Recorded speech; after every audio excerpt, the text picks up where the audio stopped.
नमस्कार। एचपीआरसी के द्वारा 29 जुलाई 2026 को ड्राइंग टीचर का पेपर कंडक्ट करवाया गया था। इस पेपर को देखेंगे कि किस तरह के क्वेश्चन पूछे गए थे, क्या क्या क्वेश्चन पूछे गए थे, थोड़ा डिटेल से भी जानेंगे ताकि क्वेश्चंस को हम लिंक कर देख सकें और कैरी फॉरवर्ड जो है वो कर सकें आने वाले एग्जाम्स के लिए। अगर जिन्होंने भी टेस्ट सीरीज ज्वाइन की हुई है उनको इसकी पीडीएफ जो है उस टेस्ट सीरीज ग्रुप में जो है वो प्रोवाइड करवा दी गई है। अभी क्वेश्चन नंबर 1 से डिस्कशन को स्टार्ट करते हैं। बोलते हैं, इन अप्रैल 2026 the joint military exercise dust link was conducted between India and which country. तो बोलते हैं कि अप्रैल 2026 में भारत और किस देश के बीच में ये संयुक्त सैन्य अभ्यास हुआ है दस्त लिंक कर। तो ये जो दुस्त लिंक कर एक्सरसाइज हुई है ये इंडिया और उज्बेकिस्तान के बीच में जो है वो हुई है। एक तरफ भारत था, दूसरी तरफ उज्बेकिस्तान था। अगर आपने हमारे जनरल अवेयरनेस की टेस्ट सीरीज ज्वाइन की हुई है तो अप्रैल महीने के करंट अफेयर देखना, उसमें क्वेश्चन नंबर 13 है। उसमें हमने दस्त लिंक एक्सरसाइज पढ़ी है कि कहाँ पर ये हुई, इंडिया और उज्बेकिस्तान के बीच में। तो ये जो है वो उज्बेकिस्तान के जो है वो नमनगान में जो है वो हुई है। वैसे ही उसी में एक्सप्लेनेशन में हमने एक और चीज जोड़ी है, वहां पर साइक्लोन 4 कर एक एक्सरसाइज है। ये जो साइक्लोन 4 कर एक्सरसाइज है ये भारत और इजिप्ट के बीच में जो है वो हुई और इस बार इसका चौथा संस्करण जो है वो हुआ। ये हुई कहां पर, जो साइक्लोन 4 एक्सरसाइज है ये जो है वो अंसहास इजिप्ट में है, इसके रेंजर फोर्स हेडक्वार्टर में जो है वो हुई। यहाँ पर जो है ये हुई है। जनरल अवेयरनेस की एक टेस्ट सीरीज भी हमने डिस्कस की थी, वहां पर भी हमने ये क्वेश्चन पढ़ा था, क्वेश्चन नंबर 11। उसमें भी हमने ऐसा अच्छे क्वेश्चन जो है वो पढ़ रखा है। तो ये बड़ा ही आसान क्वेश्चन था। अगला क्वेश्चन देखिए क्या बोलते हैं। अगला क्वेश्चन आप कह सकते हैं कि थोड़ा सा अनरीचेबल क्वेश्चन था। बोलते हैं कि on 18 March 2026 in which city were the SDG bulletin title focus on the planet advancing environmental sustainability under the SDGs and delivering prosperity at scale India's economic transformation through SDGs released। तो बोलते हैं कि 18 मार्च 2026 को SDG bulletin, इसका जो सार है वो ये है कि ग्रह पर ध्यान केंद्रित एसडीजी के अंतर्गत पर्यावरणीय संधारणीयता को आगे बढ़ाना और बड़े पैमाने पर समृद्धि प्रदान करना, एसडीजी के माध्यम से भारत का आर्थिक परिवर्तन करना। ये किस शहर में जारी किया गया है? तो ये पटना शहर में जो है वो जारी किया गया है। पटना शहर में ऑप्शन ए जो है वो इसका सही आंसर हो जाएगा। तो यहाँ से कुछ ज़्यादा जानकारी मिलेगी नहीं, परंतु हाँ यहाँ से हम इतना ज़रूर ध्यान रख सकते हैं एसडीजी रैंकिंग के बारे में। ठीक है, एसडीजी रैंकिंग के ऊपर क्वेश्चन बन सकता है, इंपॉर्टेंट है क्योंकि ये क्वेश्चन क्या क्वेश्चन एसडीजी के बारे में बन सकता है। एक तो आपने ध्यान रखना है कि 2026 में जो United nation sustainable development goal का एसडीजी इंडेक्स है, अब ये जो सस्टेनेबल डेवलपमेंट गोल इंडेक्स है इसमें भारत की रैंक क्या रही है? 94th रैंक जो है वो इसमें भारत की रही है और भारत का जो ओवरऑल स्कोर रहा है इसमें ये जो है वो 68.3 जो है वो रहा है आउट ऑफ 100। ये आपने ध्यान रखना है। इसी एसडीजी इंडेक्स में जो टॉप किया गया है वो फिनलैंड के द्वारा जो है टॉप किया गया है। स्वीडन उसके बाद आता है, डेनमार्क उसके बाद जो है वो आता है तीसरे नंबर पर। ठीक है जी, तो इस तरह से आपने ये एसडीजी के बारे में भी ध्यान रखना है। अगर एसडीजी से संबंधित कोई और भी क्वेश्चन अगर एग्जाम में पूछा गया हो अभी तक, तो वो क्या क्वेश्चन पूछा गया है? देखिए सच तो बड़े पहले जब पेपर हुए थे टीजीटी मेडिकल के, नॉन मेडिकल के, तो एसडीजी का स्कोर जरूर वहां पर पूछा गया था, परंतु अभी उसके बाद अभी तक कोई ऐसा क्वेश्चन यहाँ पर बना नहीं है। हमने इसकी रैंकिंग देख ली। ठीक है जी, तो एसडीजी के बारे में ये आपने ध्यान रखना है। अगला क्वेश्चन देखिए क्या बोलते हैं अगले क्वेश्चन में बोलते हैं, which Indian space mission has honoured with the Goddard astronautic award 2026। तो ये बड़ा ही आसान क्वेश्चन था क्योंकि इसमें आपने जस्ट थोड़ा सा यूज करना था कि अपने जो सोर्सेज हैं, आपने जो अभी तक पढ़ा है उनको यूज कर आपको इसका आंसर पता चल जाना था। 2026 में गॉडार्ड एस्ट्रोनॉटिक अवार्ड जो है वो किस भारतीय अंतरिक्ष मिशन को दिया गया है? देखिए ज्यादातर एक अवार्ड हमने 2025 में भी पढ़ा था, वो चंद्रयान 3 को ही दिया गया। गगनयान तो इतना हाईलाइटेड है ही नहीं, चंद्रयान 2 भी नहीं है। अभी ये 2026 की बात हो रही है तो लेटेस्ट वन चंद्रयान 3 ही जो है वो होगा। चंद्रयान 3 की भी अगर हम बात कर लें तो चंद्रयान 3 जब ऊपर जाकर पहुंचता है और लैंड करता है, सॉफ्ट लैंडिंग चंद्रमा पर जो है वो करता है, तब ये कब जो है वो करता है ये आपको पता होना चाहिए। चंद्रयान 3 जो है वो अगस्त 23 को जो है वो सॉफ्ट लैंडिंग जो है वो करता है और इसी दिन को जो है हम नेशनल स्पेस डे के रूप में भी जो है वो मनाते हैं। तो नेशनल स्पेस डे हम कब मनाते हैं? 23 अगस्त को मनाते हैं, क्योंकि चंद्रयान 3 का जो विक्रम लैंडर था उसके द्वारा यहाँ पर जाकर जो है वो सक्सेसफुली जो है वो लैंड किया गया था। ठीक है जी, तो इस तरह से ये क्वेश्चन भी एक यहाँ पर बन सकता है। अगला क्वेश्चन देखिए क्या बोलते हैं। अगले क्वेश्चन में बोलते हैं, during negotiation on the World Health Organization pandemic agreement in 2026, what was the main objective of the pathogen access and benefit sharing mechanism? देखिए बोलते हैं कि 2026 में वर्ल्ड हेल्थ ऑर्गेनाइजेशन महामारी समझौते पर वार्ता के दौरान बोलते हैं रोगजनक पहुंच और लाभ साझाकरण, जिसको पैप्स बोला गया, तंत्र का मुख्य उद्देश्य क्या था। तो क्या उद्देश्य इस चीज़ का हो सकता है, पहले तो ऑप्शन पढ़ने हैं सारे के सारे। बोलते हैं to monitor state level implementation on pandemic preparedness commitments, की महामारी तैयारी संबंधी प्रतिबद्धताओं के राज्य स्तर पर कार्यान्वयन की निगरानी करना, या फिर to facilitate access to pathogen materials and equitable access to medical counter measures, की रोगजनक सामग्रियों तक पहुंच और चिकित्सा प्रति उपायों तक समान पहुंच सुनिश्चित करना, या फिर to strengthen international disease surveillance and outbreak reporting, की अंतर्राष्ट्रीय रोग निगरानी एवं प्रकोप रिपोर्टिंग को सुदृढ़ करना, या फिर to stabilise political criteria for allocation international health assistance, स्वास्थ्य आपात स्थितियों में अंतर्राष्ट्रीय सहायता आवंटन हेतु राजनीतिक मानदंड स्थापित करना। देखिए क्वेश्चन अगर आपने अच्छे से पढ़ा था तो यहाँ पर पूछा गया था main objective of pathogen access. इस पैथोजन एक्सेस का मेन ऑब्जेक्टिव क्या है, तो इसका मेन ऑब्जेक्टिव क्या होगा, to facilitate access to pathogen material, कि जो पैथोजन मटेरियल है इस तक एक्सेस जो है वो इंश्योर करना, और and equitable access to medical counter measures, और इसमें जो है वो चिकित्सा प्रति उपायों तक जो है वो समान पहुंच सुनिश्चित करना। तो यही ऑप्शन बी ही इसका सही आंसर था। इसमें कुछ भी पढ़ने की जरूरत नहीं थी, इससे पहले बड़ी तैयारी आपने करंट अफेयर की थी, बस ऑप्शंस अच्छे से पढ़ने थे आपको पेपर में बैठ के और आंसर इसका सामने आ जाता। अगला क्वेश्चन तो और भी आसान है, हिमाचल जीके का क्वेश्चन चलता है, परंतु हम हिमाचल जीके को जो है वो स्टार्ट करें उससे पहले अगर आप तैयारी कर रहे हैं अपकमिंग HPRC के जनरल अवेयरनेस सेक्शन के लिए, क्योंकि ये सेक्शन हर एक एग्जाम में लगभग पूछा जाएगा, इसकी इंपॉर्टेंस को समझते हैं और इस सेक्शन के लिए तैयारी कर रहे हैं, तब आप हमारी जनरल अवेयरनेस की टेस्ट सीट्स के साथ जुड़ सकते हैं। इस जनरल अवेयरनेस की टेस्ट सीट्स का लिंक जो है वो नीचे डिस्क्रिप्शन बॉक्स में भी दिया गया है और कमेंट बॉक्स में भी दिया गया है, यहाँ से आप ज्वाइन कर सकते हैं।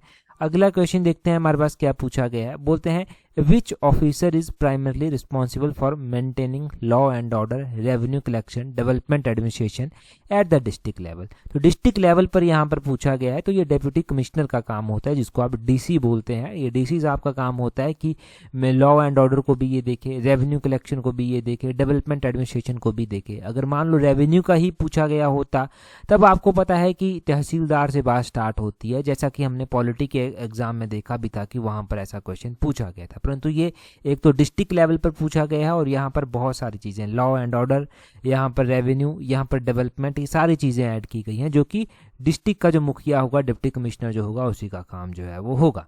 अगला क्वेश्चन देखिए, बोलते हैं a sudden decline in women's participation in the workforce of Himachal Pradesh is most likely to result in which of the following। तो हिमाचल प्रदेश में बोलते हैं हिमाचल प्रदेश के कार्यबल में महिलाओं की भागीदारी में अचानक गिरावट से सबसे संभावित परिणाम क्या होगा। देखिए अगर हिमाचल प्रदेश के कार्यबल में महिलाओं की भागीदारी में अचानक गिरावट आ जाती है तो इसका परिणाम क्या होगा। बोलते हैं relatively low income and lower economic growth, की अपेक्षाकृत जो है वो लो इनकम होगी और जो लोअर इकोनॉमिक ग्रोथ है वो भी होगी। Greater social mobility for women, महिलाओं के लिए अधिक सामाजिक गतिशीलता होगी। महिलाओं के लिए अगर आप सोचिए कि महिलाओं की पार्टिसिपेशन ही कम हो गई तो कैसे उनके लिए अधिक जो है वो मोबिलिटी हो सकती है, ये गलत हो जाएगा। Increase in rural employment opportunity, ये भी कैसे हो सकता है, ये भी गलत हो गया। Higher wage rates for male workers, अब देखिए किसी महिलाओं को रोजगार नहीं मिल रहा तो पुरुषों को कौन ज़्यादा तनख्वाह देगा, ये गलत बात है। तो एक ही ऑप्शन बच जाता है कि relatively lower income and lower economic growth. अगर महिलाएं काम नहीं करेंगी, वो इकोनॉमी में पार्टिसिपेट नहीं करेंगी, तो वहाँ से जो है वो अपेक्षाकृत जो है वो क्या होगा, इनकम भी कम होगी और इकोनॉमिक ग्रोथ भी जो है वो कम होगी। तो ऑप्शन ए ही इसका सही आंसर था। ये भी आसान था, बड़े ही रीचेबल क्वेश्चन थे अगर आपने अच्छे से प्रैक्टिस की है।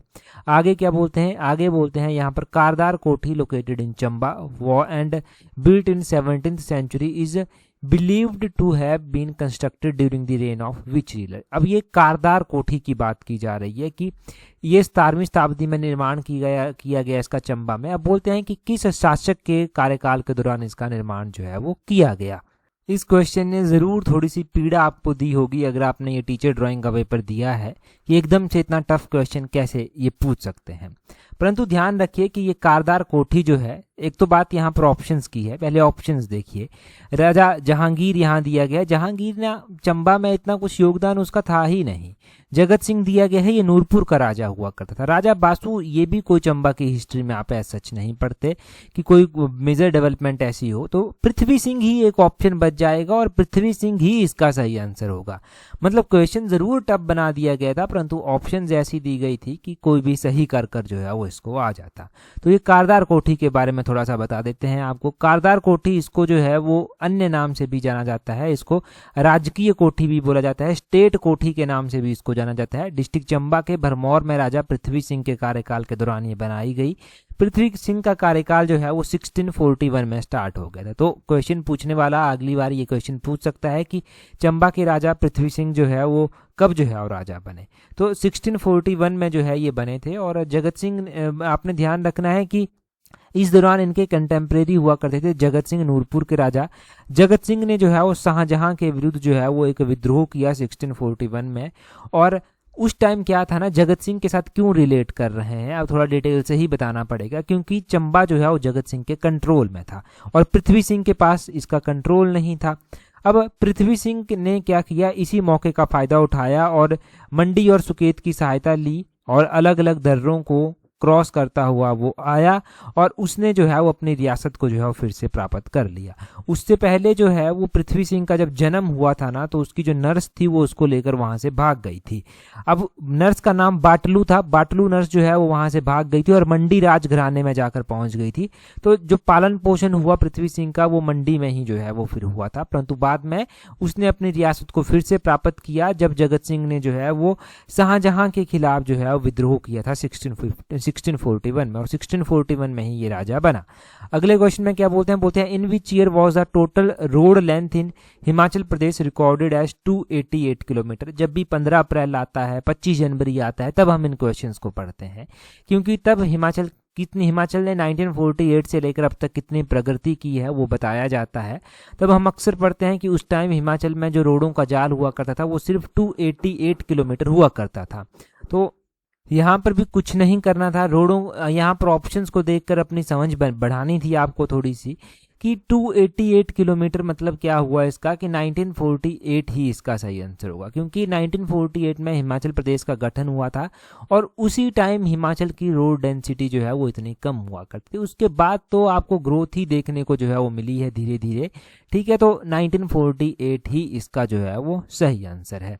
अगला क्वेश्चन देखेंगे हमारे पास अगले क्वेश्चन में क्या पूछा गया है, परंतु नेक्स्ट क्वेश्चन हम डिस्कस करें उससे पहले देखिए, अगर आप तैयारी कर रहे हैं upcoming Himachal Pradesh public service commission के पेपर 1 के लिए, तो आप पेपर 1 की टेस्ट शीट्स के साथ जुड़ सकते हैं। अगर आपके पास ये मौका है कि आप असिस्टेंट प्रोफेसर का एग्जाम दे पा रहे हैं, क्योंकि सबके पास ये मौका है भी नहीं, तब आप जो है वो इस पेपर 1 की टेस्ट शीट के साथ जुड़कर अपने पेपर 1 को प्रॉपरली शेप दे सकते हैं और टाइमली ज्वाइन करेंगे तो टाइमली चीज़ों को कवर करेंगे, आगे बढ़ेंगे, तो ये डेफिनेटली आपके लिए हेल्पफुल रहने वाला है। तो टेस्ट सीरीज का लिंक नीचे डिस्क्रिप्शन बॉक्स, कमेंट बॉक्स में जो है वो दिया गया है, ठीक है जी। अगला क्वेश्चन देखिए, अगले क्वेश्चन में क्या पूछा गया है, बोलते हैं which folk dance is particularly associated with Kullu region of Himachal Pradesh. तो इनमें से कौन सा लोक नृत्य जो है वो कुल्लू से संबंधित है। तो यहाँ पर ऑप्शन ही ऐसे दिए गए हैं, यहाँ पर जो है नाटी, गिद्धा, रौफ, गरबा दिया गया है। अरे भाई, कम से कम हिमाचल का क्वेश्चन पूछ रहे हैं तो ऑप्शन तो हिमाचल से संबंधित दे दीजिए। गिद्धा, आपको पता है कि गिद्धा कहाँ पर परफॉर्म किया जाता है, गिद्धा हिमाचल के ऐसे किसी स्टेट में परफॉर्म नहीं किया जाता, ये पंजाब में जो है वो परफॉर्म किया जाता है। रौफ की अगर हम बात करें कि रौफ कहाँ पर परफॉर्म किया जाता है, तो ये जम्मू कश्मीर का है। गरबा की अगर हम बात करें कि गरबा कहाँ पर परफॉर्म किया जाता है, तो गरबा गुजरात में परफॉर्म किया जाता है। तो नाटी ही बच जाता है, नाटी ही सही आंसर होगा। ऐसे क्वेश्चन पूछते हैं ना ये पेपर में कि इससे अच्छा ना ही पूछें तब भी अच्छा है। मतलब इतना लेवल गिरा दिया हिमाचल जीके का किसी क्वेश्चन में कि अजीब लगता है देखकर कि यार क्या करेंगे ऐसे क्वेश्चंस को बच्चे पढ़कर, और क्या करेंगे ऐसे क्वेश्चन।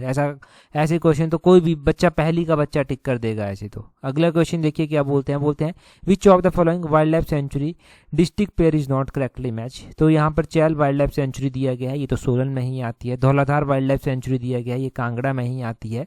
बंदली वाइल्ड लाइफ सेंचुरी दिया गया है, ये मंडी में ही आती है। तो कमर वाइल्ड लाइफ सेंचुरी यहाँ पर एक दी गई है, ये चंबा में नहीं आती। अच्छा ठीक है, ये चंबा में नहीं आती तो ऑप्शन डी इसका जो है वो सही आंसर हो जाएगा। अब ये कौन से डिस्ट्रिक्ट में जो है वो कंवर वाइल्ड लाइफ सेंचुरी आती है, ये भी थोड़ा आपको पता होना चाहिए कि कौन से डिस्ट्रिक्ट में ये कंवर वाइल्ड लाइफ सेंचुरी जो है वो आती है। तो आपने जो है वो कुल्लू डिस्ट्रिक्ट पढ़ा हुआ है, वहाँ पर एक कंवर वाइल्ड लाइफ सेंचुरी जो है वो आती है। कुल्लू में ही जो है वो काइस वाइल्ड लाइफ सेंचुरी भी आती है, खोखन वाइल्ड लाइफ सेंचुरी आती है, मनाली वाइल्ड लाइफ सेंचुरी आती है, सैंज वाइल्ड लाइफ सेंचुरी आती है, तीर्थन वाइल्ड लाइफ सेंचुरी जो है वो आती है। कुल्लू में ग्रेटर हिमालयन नेशनल पार्क जो है वो आता है, जिसको 2014 में यूनेस्को की हेरिटेज लिस्ट में भी जो है वो शामिल किया गया था। तो ये सब आता है कुल्लू में। अगला क्वेश्चन देखिए आप क्या पूछते हैं। अगले क्वेश्चन में बोलते हैं which animal has been designated as state animal of Himachal Pradesh. थोड़ा सा तो यार लेवल बढ़ा दो, क्या स्टेट एनिमल पूछ रहे हो, स्टेट बर्ड पूछ रहे हो, स्टेट फ्लावर पूछ रहे हो, ये कोई क्वेश्चन है जो आप एक बच्चे से जो मास्टर बनने जा रहा है उससे पूछ रहे हो आप? बड़ी शर्म की बात है। स्नो लेपर्ड इसका हो जाएगा, ऑप्शन बी इसका जो है वो सही आंसर है। मतलब अच्छा नहीं लगता ऐसे क्वेश्चंस को देखकर। आगे बोलते हैं which state lies in the east west of Himachal Pradesh. हर एक एग्जाम में यही बस ईस्ट वेस्ट कर रहे हैं, फिर नॉर्मलाइजेशन में बच्चों के नंबरों पर फर्क तो पड़ेगा ही। अब बिहार के साथ हिमाचल कहाँ को बाउंड्री शेयर कर रहा है, गुजरात के साथ कहाँ को कर रहा है, राजस्थान के साथ कहाँ को कर रहा है। एक ही ऑप्शन यहाँ पर बच जाना था, वो है पंजाब। तो ऑप्शन बी इसका सही आंसर हो जाना था। ठीक है, तो ऐसे क्वेश्चन है। अब देखिए अगर हम ईस्ट वेस्ट की बात कर ही रहे हैं तो मैंने हमेशा कहा है कि हमें तो टफेस्ट लेवल के लिए तैयारी करनी है, क्योंकि कोई भी पेपर कैसा भी पूछा जा सकता है। तो ईस्ट वेस्ट की बात करें तो हिमाचल के नॉर्थ में क्या आता है, हिमाचल के ईस्ट में क्या आता है, वो भी एक बार जो है वो बात कर लेते हैं। अगर हम नॉर्थ में बात करते हैं कि नॉर्थ में हिमाचल के जो है वो क्या आता है, तो आपने ध्यान रखना है कि हिमाचल के नॉर्थ में जो है, अगर आप नॉर्थ डायरेक्शन में देखेंगे तो जम्मू कश्मीर लद्दाख जो है वो आता है। वैसे ही अगर आप देखेंगे वेस्ट में पंजाब आता है, साउथ में देखेंगे तो हरियाणा आता है, और साउथ ईस्ट में देखेंगे तो उत्तराखंड आता है, और ईस्ट में ही देखेंगे तो चाइना तिब्बत जो है वो आता है। ठीक है, तो ये इस तरह से ध्यान रखना। अगला क्वेश्चन देखिए, बोलते हैं which one of the following best describe the peninsular plateau of India. तो पेनिनसुलर प्लेट्यू को कौन अच्छे से जो है वो एक्सप्लेन करता है। बोलते हैं a vast elevated land mass made up of the ancient crystalline rocks. तो यही इसका सही आंसर हो जाना था कि प्राचीन क्रिस्टलियन शैलों से निर्मित एक विशाल उत्थित भूभाग ये जो है वो है। तो यही इसका सही आंसर जो है वो था। और अगले ऑप्शन भी अगर आप देखते कि कंटिन्यूस हाई माउंटेन्स, वो तो हिमालय की बात होनी थी। अ नैरो सैंडी डिजर्ट, तो वो तो रेगिस्तान की बात होनी थी। A low fertile plain formed by a major river system, तो ये मेजर रिवर सिस्टम का नहीं है, पेनिनसुलर रीजन है, पेनिनसुलर प्लेट्यू है जो पेनिनसुलर रिवर्स के द्वारा ही बनाया जाता है। तो ऑप्शन ए इसका जो है वो सही आंसर इसका हो जाना था। ऑप्शंस मैंने कहा है ना कि ऑप्शंस को ही एलिमिनेट करना सीख लो, अगर कुछ नहीं सीखना है ऑप्शंस अच्छे से पढ़ना स्टार्ट कर दो। अगला क्वेश्चन देखिए क्या बोलते हैं। अगले क्वेश्चन में बोलते हैं यहाँ पर which of the following committee is not related to estimation of the poverty in India. तो इनमें से कौन सी कमेटी जो है वो पॉवर्टी की एस्टिमेशन से संबंधित नहीं है। अगर आप तेंदुलकर कमेटी की बात करते हैं तो ये तो हमने पढ़ा है कि पॉवर्टी एस्टिमेशन से संबंधित है।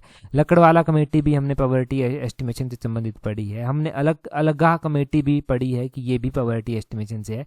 नरसिंगा कमेटी जो है, ये जो नरसिम्हा कमेटी थी, ये जो है वो फाइनेंशियल सिस्टम से संबंधित थी। ठीक है, तो ये ऑप्शन डी इसका जो है वो सही आंसर हो जाएगा। ये जो नरसिम्हा कमेटी थी ये उस टाइम अपॉइंट की गई थी जब फाइनेंस मिनिस्टर मनमोहन सिंह हुआ करते थे 1991 में, जब एलपीजी रिफॉर्म जो है वो आए थे। और ये जो है वो आपने ध्यान रखना है कि नरसिम्हा कमेटी जो है वो बैंकिंग स्ट्रक्चर में रिफॉर्म लाने से संबंधित जो था ये कमेटी थी। ठीक है, नरसिम्हा कमेटी बैंकिंग स्ट्रक्चर में जो है रिफॉर्म लाने से संबंधित थी। आरबीआई के गवर्नर एम नरसिम्हा हुआ करते थे, जिनकी अध्यक्षता में 1991 में ये बनाई गई थी या गठित की गई थी। अगला, अच्छा यहाँ पर ये कमेटीज़ और भी दी गई हैं, इनके बारे में भी थोड़ा सा आपको जानकारी एक बार दे देते हैं। जैसे कि तेंदुलकर कमेटी दिया गया है, ये कौन से ईयर में जो है वो गठित की गई थी तेंदुलकर कमेटी। तो तेंदुलकर कमेटी का ध्यान रखना है कि ये ये लगभग जो है वो 2005 में अपॉइंट की गई, 2009 में जो है ये अपनी रिपोर्ट को सौंपती है। ये गरीबी पॉवर्टी से जो था वो संबंधित थी। यहाँ पर जो है वो लकड़वाला कमेटी भी जो है वो दिया गया है। ये लकड़वाला कमेटी जो है वो किससे संबंधित थी, तो आपने ध्यान रखना है कि ये जो लकड़वाला कमेटी थी ये भी पॉवर्टी से संबंधित थी, और कौन से ईयर में जो है ये बनाई गई थी ये भी पता होना चाहिए। तो 1993 में जो था ये बनाई गई थी। ठीक है, यहाँ पर अलगाह कमेटी भी जो है वो दिया गया है, ये भी पॉवर्टी से ही संबंधित थी। आपको पता है 1979 में जो है ये गठित की गई थी। 1979 की ये कमेटी है, यहाँ पर लिख देता हूँ 1979 की यह कमेटी थी। अगले किसी एग्जाम में अगर ऐसा कुछ पूछा गया तो वो सही होना चाहिए। अगला क्वेश्चन देखिए, बोलते हैं which substance emulsifies fats during the digestion. तो पाचन के दौरान कौन सा पदार्थ वसा का पाइसीकरण करता है, तो ये बाइल जूस जो है वो करता है, ऑप्शन सी इसका सही आंसर है। आगे बोलते हैं in diabetes mellitus caused by the insufficient secretion of the insulin the level of which substance increases in the blood. तो बोलते हैं कि इंसुलिन के अल्प प्रसाव के कारण होने वाली मधुमेह डायबिटीज मेलिटस के रुधिर में कौन सा पदार्थ बोलते हैं अधिकतम होता है, किस पदार्थ की अधिकता होती है, तो वो ग्लूकोज की होती है। ऑप्शन बी जो है वो इसका सही आंसर हो जाएगा। ये भी आसान था। अगला क्वेश्चन देखिए क्या बोलते हैं which property is generally found in the highest in the solid. तो सॉलिड में जो प्रॉपर्टी पाई जाती है, क्या वो कठोर होते हैं, फ्लूइड होते हैं, क्या ये रेट ऑफ डिफ्यूजन का हाई होता है, या फिर कंप्रेसिबिलिटी होती है। ऑब्वियसली सॉलिड है तो वो हार्ड ही होगा, ऑप्शन ए इसका सही आंसर है। अगला क्वेश्चन देखिए क्या बोलते हैं under article 22 of the constitution in cases of preventive detention which information में बी विदहेल्ड। तो बोलते हैं कि आर्टिकल 22 के तहत बोलते हैं इसमें निम्नलिखित में से कौन सी जानकारी रोकी जा सकती है। अपॉर्चुनिटी टू मेक रिप्रेशन, या फिर ग्राउंड ऑफ डिटेंशन, या फिर फैक्ट अगेंस्ट पब्लिक इंटरेस्ट, या फिर legal assistance of one's choice. Article 22 अक्सर बात करता है कि protection against arrest and detention, ये बात जो है वो आर्टिकल नंबर 22 करता है। आर्टिकल नंबर 22(6) में अगर आप देखेंगे तो 22(6) में जो है कहा गया है कि आर्टिकल नंबर 22(6) में कि अधिकारी निवारक हिरासत से संबंधित किसी भी तथ्य को रोक सकते हैं यदि वो मानते हैं कि ऐसी जानकारी का खुलासा सार्वजनिक हित के विरुद्ध होगा। तो फैक्ट अगेंस्ट पब्लिक इंटरेस्ट जो है वो इसका सही आंसर हो जाएगा। हाँ, ये क्वेश्चन कह सकते हैं थोड़ा ट्रिकी क्वेश्चन था। अगला क्वेश्चन देखिए क्या बोलते हैं यहाँ पर बोलते हैं Mendeleev arranged the elements in periodic table mainly on the basis of which of the following। तो Mendeleev जो periodic table है, Mendeleev ने अपने periodic table में जो बोलते हैं एलिमेंट्स को व्यवस्थित किया, वो किस आधार पर किया, तो उनके एटॉमिक मास पे, परमाणु द्रव्यमान के बेस पर जो है वो किया। ऑप्शन डी इसका सही आंसर है। आगे बोलते हैं Khan Abdul Ghaffar Khan was popularly known by which of the following name except. तो खान अब्दुल गफर खान को जो है वो किस नाम से जो है वो जाना जाता था। आपने ध्यान रखना है कि खान अब्दुल गफर खान की अगर आप बात करते हैं तो उनको जो है वो अलग अलग नामों से जो है वो जाना जाता था। उनको फ्रंटियर गांधी भी बोला जाता था, उनको बच्चा खान भी जो है वो बोला जाता था, उनको फ़कीर अफ़गान भी बोला जाता था, उनको बादशाह खान भी जो है वो बोला जाता था। बच्चा खान और बादशाह खान इनको दोनों ये बोले जाते थे। तो फ़कीर अफ़गान बोला जाता था, बादशाह खान बोला जाता था, फ्रंटियर गांधी भी बोला जाता था। यहाँ पर पूछा गया है was popularly known by all of the above except. तो एक्सेप्ट शेरे हिंदुस्तान, इनको शेरे हिंदुस्तान जो है वो नहीं बोला जाता था। अच्छा, शेरे हिंदुस्तान इनको नहीं बोला जाता था, चलो बात समझ आती है। शेरे हिंदुस्तान की उपाधि जो है वो किसको दी गई थी, तो टीपू सुल्तान को जो है वो शेरे हिंदुस्तान जो है वो बोल देते थे। शेरे मैसूर भी इनको जो है वो बोलते थे। श्रीरंगपट्टनम की संधि आपने पढ़ी है कि इनके कार्यकाल के दौरान हुई थी। कौन से ईयर में ये श्रीरंगपट्टनम की संधि हुई थी वो आप कमेंट कर बताइए अगर याद है, क्योंकि पेपर में भी ऐसे ही रैंडम क्वेश्चन पूछे जाएंगे। तो थोड़ी थोड़ी ब्रेनस्टॉर्मिंग अगर यहाँ पर भी की होगी, ऐसा तो नहीं है कि आए देखा और चले गए, थोड़ी थोड़ी ब्रेनस्टॉर्मिंग होना ज़रूरी है। अगला हमारे पास हिंदी का क्वेश्चन चलता है। अगर हम हिंदी इंग्लिश के सेक्शन को स्टार्ट कर रहे हैं तो उससे पहले देखिए पटवारी का एग्ज़ाम भी आने वाला है, पंचायत सेक्रेटरी का एग्ज़ाम भी आने वाला है और जूनियर ऑफिस असिस्टेंट का एग्ज़ाम भी आने वाला है। अगर आप तो तैयारी कर रहे हैं पटवारी के एग्ज़ाम के लिए और साथ में पंचायत सेक्रेटरी का एग्ज़ाम भी कवर करना चाहते हैं तो नीचे स्लॉट 4 की टेस्ट सीट्स का लिंक दिया गया है।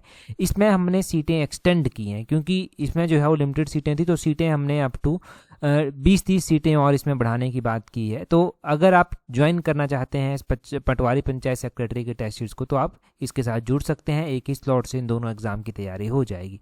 जूनियर ऑफिस असिस्टेंट की टेस्ट सीट्स अलग से है। अगर जूनियर ऑफिस असिस्टेंट की ही तैयारी कर रहे हैं तब आप इस जूनियर ऑफिस असिस्टेंट की टेस्ट सीट से भी जुड़ सकते हैं। क्वेश्चन देखिए, क्वेश्चन नंबर 21 बोलते हैं निम्नलिखित वाक्यांश के लिए सार्थक शब्द का चयन कीजिए। प्रश्न के रूप में पूछे जाने योग्य, तो उसको प्रहस्य जो है वो बोलते हैं। ऑप्शन डी इसका सही आंसर हो जाएगा।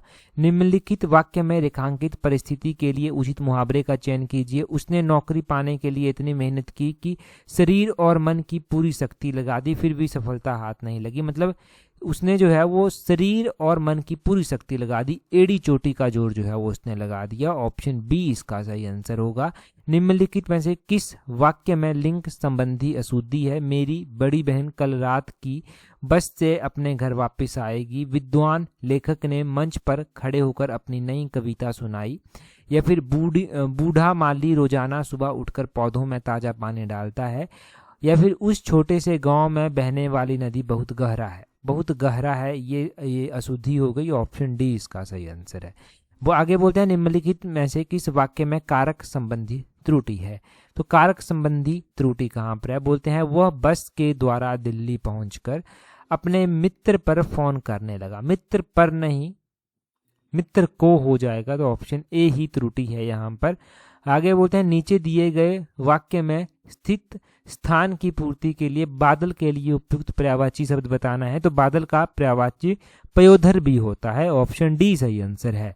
साहित्य में गगन के पयोधर, पयोधर हो जाएगा यहाँ पर। को बरसने के लिए आतुर दानवीर के सम्मान बताया गया है। आगे बोलते हैं select the option from the given alternatives that can be used as one word substitution, a cure or remedy for all disease, जिसको पेनेसिया बोला जाता है या फिर रामबाण हिंदी में आप बोल देते हैं, तो पेनेसिया इसका होगा। Choose the correct option to complete the sentence. She wanted to go for a walk but it started to rain. Option A इसका सही आंसर हो जाएगा। Choose the most appropriate synonym of the underlined word. तो यहाँ पर पहले तो देखिए कि अंडरलाइन किस वर्ड को किया गया है। यहाँ पर बोलते हैं the policy appeared myopic, myopic को अंडरलाइन किया गया है। इग्नोरिंग लॉन्ग टर्म कॉन्सिक्वेंसेस, तो मायोपिक क्या होता है? मायोपिक, ये आपको पता है मायोपिया डिजीज है आंखों से संबंधित, और ये वो डिजीज है जिसमें नज़दीक की वस्तुएं तो दिखाई देती हैं परंतु दूर की नहीं दिखाई देती। तो इसके लिए जो है वो आपको साइनोनियम, इसको शॉर्ट साइटेडनेस भी बोलते हैं। शॉर्ट साइटेड इसका सही आंसर हो जाएगा। आगे क्या बोलते हैं? Identify the error in the following sentence. बोलते हैं they play football on weekends, तो दे प्लेज हो जाएगा। ऑप्शन सी इसका सही आंसर है। आगे बोलते हैं इसको रीअरेंज करना है। तो सबसे पहला अक्षर है, बोलते हैं in his latest book alchemy, उसके आगे आप अरेंज कीजिए। आगे यहाँ पर हो जाएगा in his book alchemy science writer Philip Ball portrays the practice instead as one of the most versatile, elusive and fertile.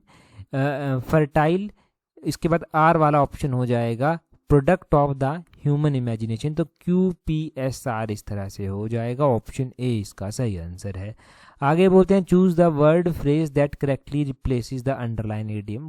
बोलते हैं the diplomat chose to keep his powder dry until the right moment to present his proposal. तो यहाँ पर underline किया गया है keep his powder, तो इसका हो जाएगा स्टे प्रिपेयर्ड। ऑप्शन इसका ए जो है वो सही आंसर है। देखिए रीजनिंग के क्वेश्चन चलते हैं। तो 32 नंबर क्वेश्चन रीजनिंग का है। एक बार इसको सॉल्व करके देखना कि आपका सही आंसर आता है या नहीं, परंतु मुझे लग रहा है कि ये क्वेश्चन थोड़ा गलत भी यहाँ पर हो सकता है।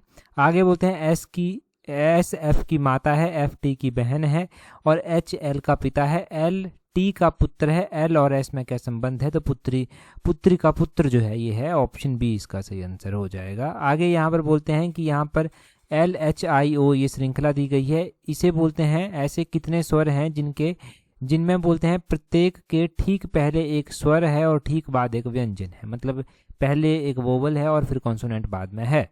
तो यहाँ पर एक ही ऐसा आ जाएगा। ये पैटर्न अगर आप देखेंगे तो इसमें पहले एक वोवल आ जाता है, पहले एक स्वर आ जाता है और बाद में एक कॉन्सोनेंट जो है वो आ जाता है।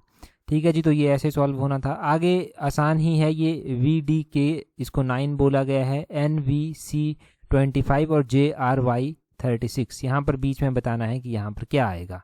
यहाँ पर आपको पोजीशन ही देखनी थी, जैसे कि वी की पोजीशन 22 होती है, एक खाली छोड़ दीजिए। एन की पोजीशन जो है वो कितनी होती है, 14 होती है, और जे की पोजीशन 10 होती है। तो 10 + 4 14, 14 + 4 18। 18 किसकी पोजीशन होती है, तो वो आर की पोजीशन जो है वो 18 होती है। सबसे पहले आर जो है वो आ जाना था।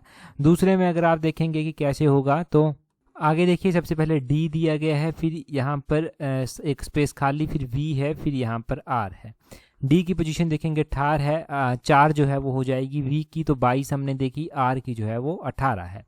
ठीक है, 18 में 4 22 करेंगे, 22 में 4 26 करेंगे, तो 26 पोजीशन जेड की जो है वो आती है। ठीक है, तो यहाँ पर जेड हो जाएगा। जेड के बाद 26 के बाद 4 और ऐड करेंगे तो डी ही ऑब्वियसली आएगा। उसके बाद वैसे ही जो है वो के दिया गया है, सी एक स्पेस खाली, फिर सी दिया गया है, और फिर वाई दिया गया है। वैसे ही अगर आप के की पोजीशन देखेंगे तो 11 जो है वो आ जाती है। सी की पोजीशन देखेंगे तो 3 जो है वो आती है, और वाई की पोजीशन देखेंगे तो वाई की पोजीशन जो है वो 25 जो है वो आती है। यहाँ पर भी ना -4 कर लीजिए, यानी कि y के बाद अगर आप देखेंगे तो z आता है, z के बाद फिर से a, फिर b, फिर c, तो यहाँ पर यही c आ जाएगा। और इसके बाद अगर आप 4 करेंगे तो d, e, f, g यहाँ पर जो है वो आ जाएगा। तो यहाँ पर g आ जाएगा, और आगे जो है यहाँ पर 9 दिया गया है, 3 का स्क्वायर 9 होता है, 4 का स्क्वायर 16 होता है, तो 16 यहाँ पर आएगा नंबर। 16 नंबर वाले 2 दिए गए हैं यहाँ पर, तो ये 2 तो कट गए। आर जेड जी 16 यही हमारा सही आंसर जो है वो हो जाएगा। थोड़ा सा ट्रिकी था परंतु आसान था अगर आप अच्छे से करेंगे। अगला क्वेश्चन देखिए क्या पूछा गया है। यहाँ पर बोलते हैं the inaugural edition of the Khelo India tribal games was held in 2026 in which state. तो ये खेलो इंडिया ट्राइबल गेम्स जो है वो कहाँ पर स्टार्ट हुई थी। 4 ऑप्शंस आपके पास दिए गए हैं, कमेंट कर आप अपना आंसर जो है वो बताएंगे। अगर टेलीग्राम पर आपने अभी भी हमें ज्वाइन नहीं किया है तो टेलीग्राम पर ज्वाइन करने के लिए अपने टेलीग्राम से @allexam31 करके सर्च करना। ये क्वेश्चन हमने जो है वो टीचर पॉलिटिकल साइंस के पेपर में डिस्कस किया था, तो अभी जल्दी से कमेंट कर अपना आंसर बताइए। आज की इस वीडियो में इतना ही है। That's all for today. Thank you very much for watching and listening it very patiently.